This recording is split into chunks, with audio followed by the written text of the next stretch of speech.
लक्ष्मी विष्णु विवाह की कथा। एक बार की बात है, लक्ष्मी माता के स्वयंवर का आयोजन हुआ। तब उनसे विवाह करने के लिए अनेक देव देवताएं आए थे, पर माता अपने मन ही मन में भगवान विष्णु को अपना पति मान चुकी थी। वहां पर नारद मुनि भी उनसे विवाह करने के लिए आए थे।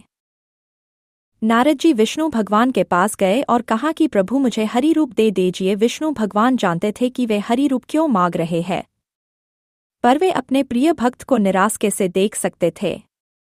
इसी कारण विष्णु जी ने उन्हें हरि रूप दे दिया, जिसे पाकर वे बहुत ही खुश हो गए। वे हरि रूप पाकर वहां से लक्ष्मी के स्वयंवर में पहुंचे। वे मन ही मन सोच रहे थे कि राजकुमारी उन्हें ही वर चुनेगी, पर जब राजकुमारी ने विष्णु भगवान को अपना वर चुना तो वे वहां से चले गए और रास्ते में एक जल का तालाब मिला तो नारद जी ने देखा कि मैं दिखता कैसा हूं। तब नारद जी ने उस तालाब के अंदर अपना चेहरा देखा तो वे डर गए और हैरान होकर सोचने लगे कि यह कौन है।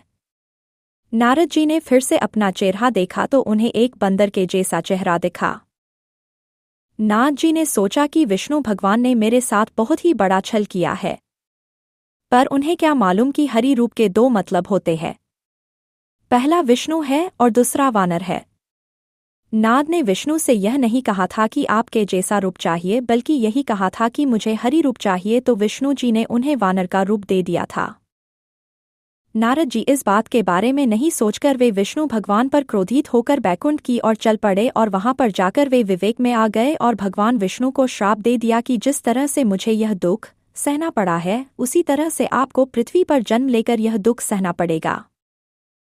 विष्णु भगवान भी उनके श्राप के कारण कुछ नहीं कर सके और राम के रूप में जन्म लिया और माता सीता से दूर हो गए थे। इस तरह से भगवान विष्णु का विवाह हुआ था और दोनों ही राम व सीता के रूप में पृथ्वी पर अपने कष्ट काटने के लिए चले गए। बाद में नारद जी को अपनी गलती का एहसास हुआ तो वे भगवान विष्णु के पास पहुंच गए और अपनी इस गलती के लिए क्षमा मांगी। विष्णु भगवान बड़े ही दयालु थे, वे नारद जी को क्षमा कर दिया था, पर नारद जी का श्राप तो उन्हें लग गया था। इस कारण विष्णु भगवान को श्राप भोगने के लिए पृथ्वी पर जन्म लेना पड़ा।